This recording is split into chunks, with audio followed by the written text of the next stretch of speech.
राजस्थान के एक शांत गांव में हर कोई एक हवेली से डरता था। एक ऐसी हवेली जहां रात होते ही कोई गुनगुनाता था, जहां दीवारों में दबी थी एक अधूरी प्रेम कहानी और एक आत्मा की पुकार। यह सिर्फ डर की कहानी ही नहीं, ये एक इंसाफ की कहानी है। तो सुनिए राजस्थान गांव की काली रात का रहस्य, जो एक सच्ची घटना से प्रेरित है, एक आत्मा की अधूरी दास्तान। राजस्थान की वीरान धरती, तपती दोपहरें और सन्नाटों से भरी रातों के बीच सब कुछ शांत नहीं था। वो कुछ बहुत कुछ अपने अंदर छिपाए हुए था। एक ऐसी ही रात थी, काली रात, जब बिलारा गांव की हवाएं भी खामोश थी और लोगों के दरवाजे भी बंद थे। बिलारा गांव में कई दिनों से अजीब घटनाएं हो रही थी। रात को मवेशी बंधन खोलकर भाग जाते थे, कुएं से अजीब सी आवाजें आती थी और सबसे डरावनी बात, हर अमावस्या की रात एक घर में से किसी की तबीयत बिगड़ जाती या मौत हो जाती। तो फ्रेंड्स, हम बात करेंगे उस घटना की। राजस्थान का सूरज ढलते ही रेगिस्तान की रेत ठंडी होने लगती है, पर उस रात जैसे कुछ अलग था।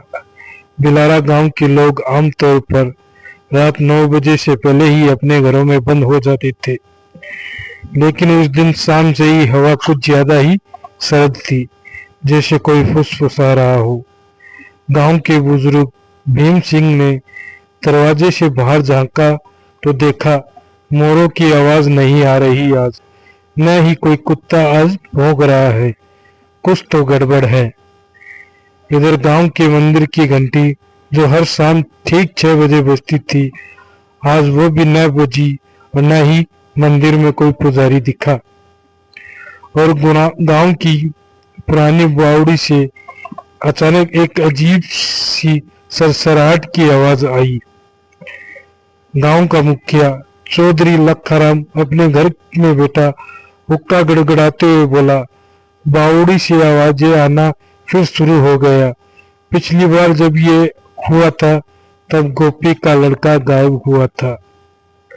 रूपा और माया, दो सहेलियां, पास के मंदिर में दीपक जलाकर लौट रही थी। रास्ते में रूपा ने धीरे से पूछा, माया, तूने कभी सुना है उस हवेली का किस्सा? माया मुस्कुराई, अरे छोड़ ना दीदी,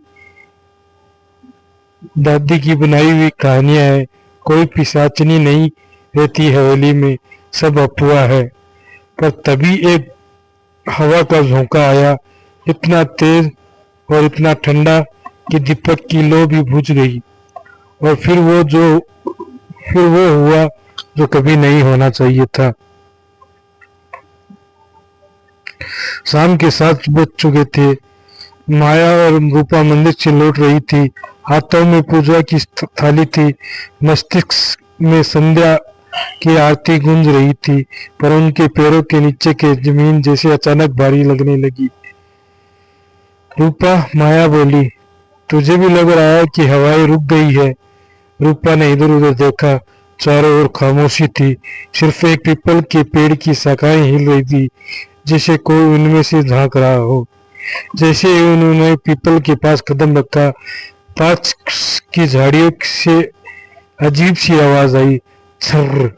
रूपा चौंकी, कोई जानवर होगा। माया ने डरते हुए कहा, चल भाग, चलते हैं यहाँ से। उन्होंने इतनी तेजी से कदम बढ़ाए, लेकिन तभी एक और झोंका आया, इतना ठंडा कि हवा ने नमी से पूजा की थाली को गिरा दिया।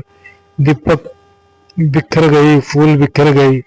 रूपा ने माया का हाथ पकड़कर जल्दी से बोली, माया चल यहाँ से जल्दी से। पर माया ने कुछ ना सुना। कोई आवाज जैसे कोई उसे बुला रही हो। माया, तूने सुना? माया ने फुसफुसाते हुए पूछा। क्या? रूपा ने कांपती आवाज में कहा। किसी ने मेरा नाम लिया है हवेली की तरफ से। रूपा घबरा गई। चल भागते हैं माया यहाँ से, चल जल्दी कर। उन्होंने दौड़ना शुरू किया पर अंधेरा गाढ़ा होता जा रहा था। अचानक रूपा को लगा कि माया का हाथ उसके हाथ से छूट गया है। वो रुकी और पीछे मुड़ी। माया, कोई जवाब नहीं। माया, मजाक मत कर, जवाब दे। पर अब हवाएं फिर से चलने लगी थी। उनमें जो सरसराहट थी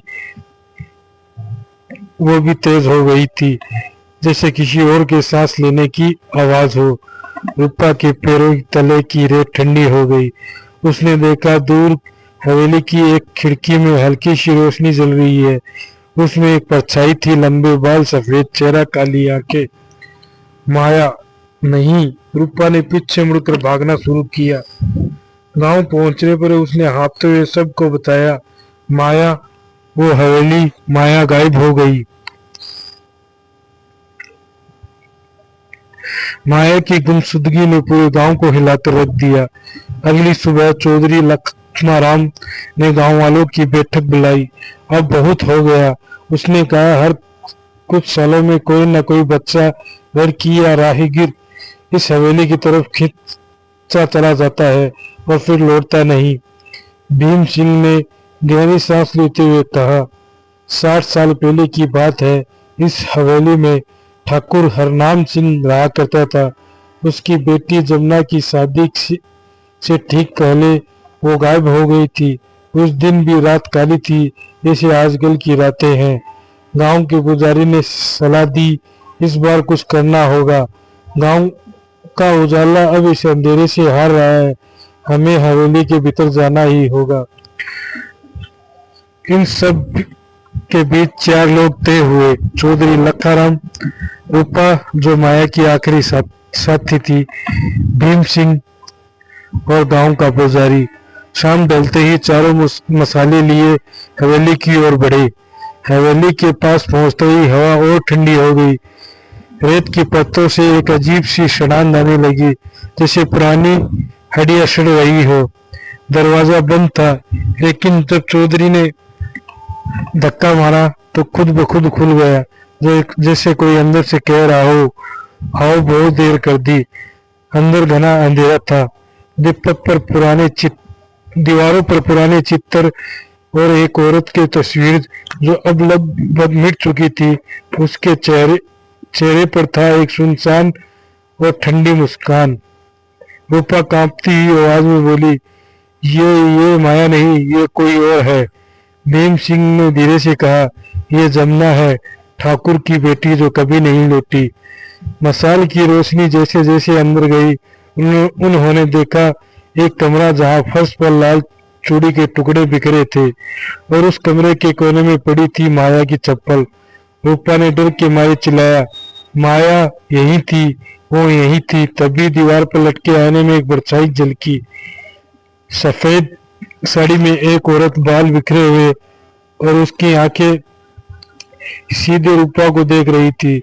चारों बाहर की ओर भागे, पर जैसे ही दरवाजा पार किया, हवेली के भीतर एक चीख गूंजी, रुक जा, मेरी कहानी अधूरी है।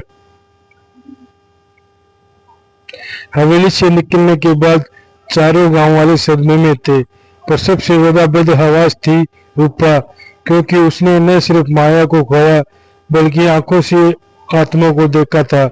रात भर गांव में सन्नाटा था, कुत्ते तक भौंकना भूल गए थे। सुबह होते ही रूपा को एक सपना आया। उसने खुद को हवेली के अंदर पाया, एक कमरा, एक लड़की और उसके हाथ में रखी राख की चूड़ियां। वो लड़की कह रही थी, मुझे जलाया गया है, मेरी शादी से पहले मैंने किसी से मोहब्बत कर ली थी। रूपा नींद से जागी, चिल्लाई, जमुना, ये सब उसी का है। गांव का पुजारी बोला, हमें हवेली के तय खाने में जाना होगा, वहां कुछ छुपा हुआ है जो आत्मा को बांधे हुए रखे हुए है। चौधरी ने कहा, लेकिन अगर जमुना को न्याय नहीं मिला तो बाकी सब ऐसे ही गायब होते रहेंगे।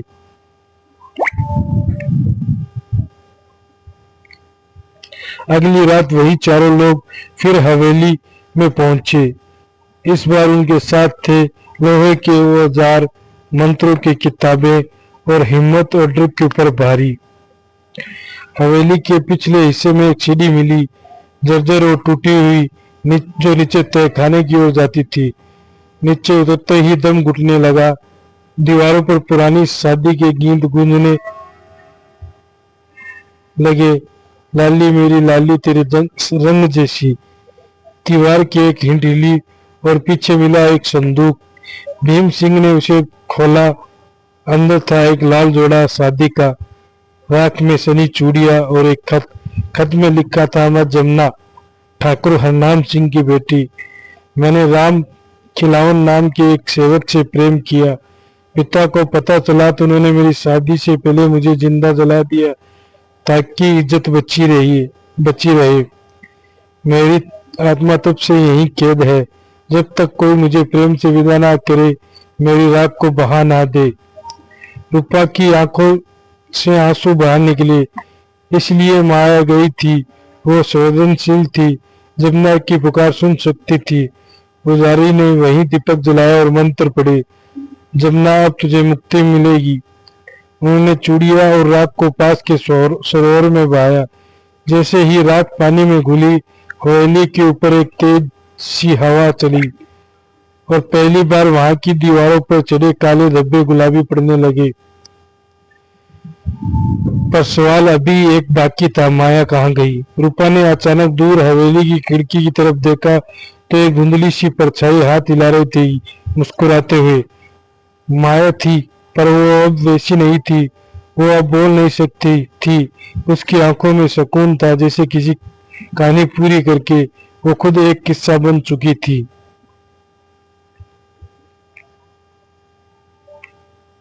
3 दिन बीत चुके थे। जमुना की आत्मा को विदा करने के बाद हवेली से कोई आवाज नहीं आई। गांव में पहली बार रातें शांत थी। बच्चे बाहर खेलने लगे, महिलाएं फिर से चबूतरे पर मिलने लगी। लेकिन एक सवाल हर किसी के दिल में था, माया कहाँ गई? रूपा, जो माया की सबसे करीबी दोस्त थी, अब हर शाम हवेली के पास जाकर बैठती थी। उसका विश्वास था माया कोई आम लड़की नहीं थी, वो चुनी गई थी जमुना की कहानी को सुनने और कहने के लिए। एक सुबह सूरज की पहली किरण हवेली की खिड़की पर पड़ी। हवेली की पुरानी बेलें अब सूखी नहीं थी, उनमें हरी खोपली फूट आई। रूपा उसी खिड़की के नीचे बैठी थी जब उसे एक धीमा सा गुनगुनाना सुनाई दिया, लाली मेरी लाली। उसने ऊपर देखा, खिड़की पर वही परछाई फिर से थी, लेकिन अब डर नहीं था। वो एक साफ सुथरे चेहरे वाली माया थी, सफेद कपड़ों में, लेकिन चेहरे पर मुस्कान। उसने हाथ हिलाया और फुसफुसाकर कहा, अब सब ठीक है। रूपा रो पड़ी, लेकिन आंखों में डर नहीं, सिर्फ सुकून था। उस दिन गांव की चौपाल में एक फैसला हुआ, काली हवेली को अब जमुना स्मृति भवन बनाया जाएगा, जहां गांव की लड़कियों को पढ़ाया जाएगा ताकि कोई भी जमुना या माया अधूरी ना रहे। रूपा, चौधरी लखमा राम, भीम सिंह और पुजारी चारों ने हवेली में फिर से गए। इस बार उनके हाथों में किताबें थी, दीवारों को रंगा गया, खिड़कियों पर पर्दे लगाए गए और हवेली के आंगन में तुलसी का पौधा रोपा गया। पुजारी ने कहा, जहाँ कभी आत्मा रोती थी, अब वहाँ भविष्य मुस्कुराएगा। रूपा ने हवेली पर एक तस्वीर लगाई, माया की मुस्कुराती तस्वीर, और नीचे लिखा गया, जिन्होंने अंधेरे में भी वो सच की आवाज सुनी, उसकी रोशनी कभी नहीं बुझती। हर कहानी का अंत जरूरी नहीं कि डरावना हो, कभी कभी वो रोशनी की तरह होता है जो अंधेरे को पीछे छोड़ देता है। जमुना की आत्मा को इंसाफ मिला और माया ने साबित कर दिया कि कुछ लोग सिर्फ जीते नहीं, इतिहास बनाते हैं। अगर ये कहानी आपके दिल को छू गई है तो इसे शेयर जरूर करें, क्योंकि कुछ रहस्य ऐसे होते हैं जो सुने जाने के बाद ही शांति मिलते हैं अगली कहानी में। तब तक के लिए मेरी कहानी को लाइक कमेंट जरूर करें और चैनल को सब्सक्राइब करें। अगली कहानी में एक और अनकहे रहस्य के साथ फिर से हाजिर होंगे। तब तक के लिए जय हिंद, जय भारत।